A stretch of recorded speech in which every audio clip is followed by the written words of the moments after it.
Good morning children. Today we will have a brief summary about chapter 1 and chapter number 3, that is food, where it comes from and the separation of substances. So we will be having a quick revision of both the chapters. So what all things we have studied? First we should know what is food.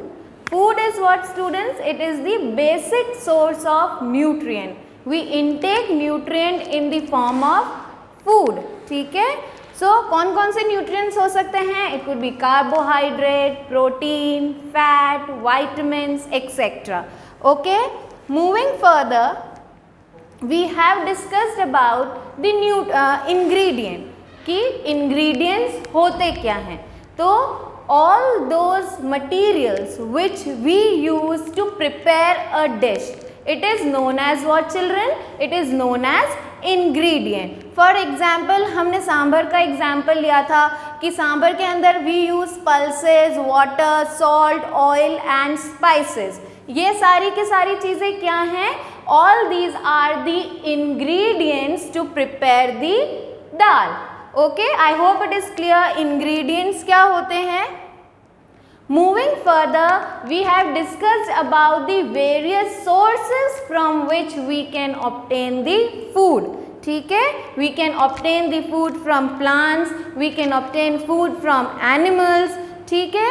अगर plants की बात करते हैं तो हमें plant से क्या क्या चीज़ें मिल सकती हैं? हमें फ्रूट्स मिलते हैं, वेजिटेबल मिलते हैं, इवन हम प्लांट्स का हर एक पार्ट को इट इज़ एडिबल, मतलब हम प्लांट की रूट भी यूज़ करते हैं फॉर ईटिंग पर्पस, हम प्लांट्स की स्टेम को यूज़ करते हैं, flowers, fruit, leaves, everything we use as a source of food. Moving on to the animals. Animal से हमें क्या क्या मिलता है? एनिमल से हमें मिलता है मीट, मिल्क, है ना, ऑल दी एग्स, ये सारे हैं एनिमल सोर्सेज. ठीक है? देन हमने ये देखो, ये एक फ्लो चार्ट बनाया है कि फूड हमें प्लांट से भी मिल सकता है, एनिमल से भी मिल सकता है. ओके, तो प्लांट्स की हम root, leave, stem, everything we use as a source of food. Similarly animals के अंदर milk, meat, fish, poultry, everything can be use as a food.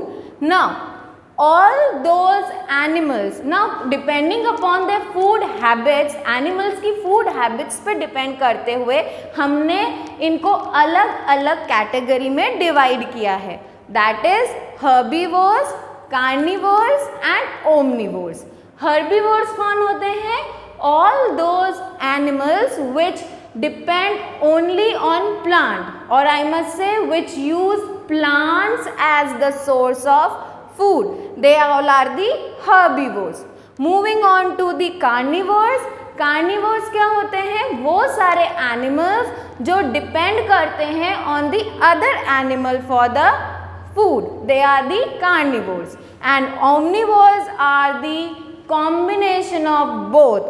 That is the animals or the organisms which use both plants as well as animals as their source of food. They are the omnivores. We human beings are omnivores. हम plant based products भी खाते हैं, हम animal से obtain food भी खाते हैं, तो we are omnivores. Okay? Now if we summarize the third chapter, that is separation of substances. क्यों करते हैं हम सेपरेशन सब्सटेंसेस का? हम सेपरेशन इसलिए करते हैं, either we don't like to eat that particular dish और that particular thing. For example, मैंने पी का एग्जाम्पल दिया था आपको वीडियो में कि आप पीस पसंद नहीं करते हो या टोमेटोज पसंद नहीं करते हो, तो you what you are doing, you are separating that thing from the dish. Similarly हम सेपरेशन इस वजह से भी करते हैं कि हमें जो सब्सटेंस मिले it is in a pure form.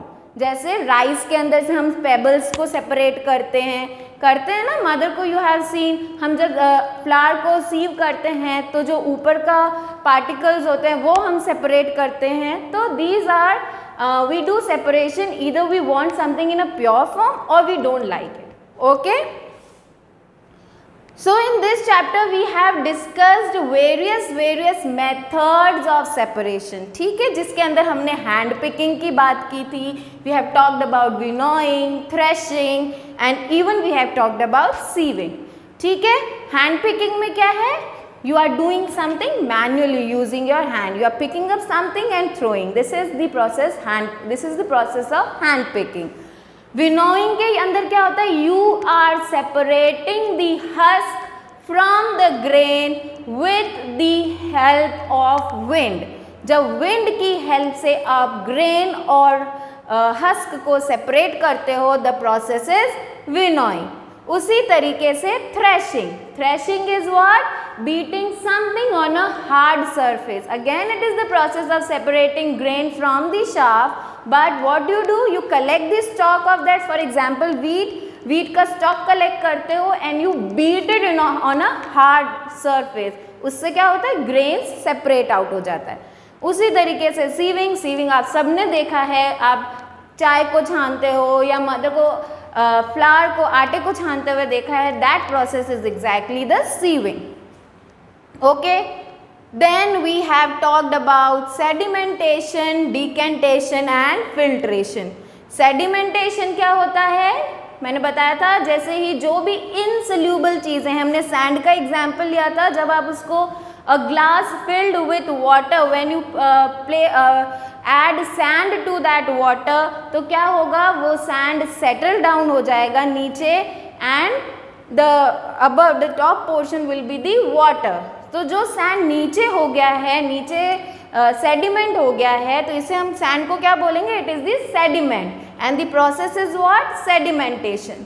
उसके बाद इस बीकर को बिना डिस्टर्ब किए when you pour the above liquid into the another beaker, इस प्रोसेस को we called it as decantation. Okay, and when you have collected the decanted water, you do the filtration either using a strainer or using a filter paper. ठीक है, जब आपने filtration किया तो क्या होगा? जो solid particles हैं will remain on the filter paper, whereas जो clear water है, clean water है, it will come down. That is called as a filtrate. So I hope it is clear. Sedimentation, decantation and filtration क्या है? उसके बाद we have talked about evaporation and condensation. Evaporation क्या होता है? Evaporation is what? जब liquid converts into the vapor. ठीक है, लिक्विड जब गैस में कन्वर्ट हो जाता है या वेपर में कन्वर्ट हो जाता है, we call it as evaporation. And exactly इसी का ऑपोजिट है condensation. That is when gas और vapour convert back into the liquid, the process is called as condensation. I hope it is clear.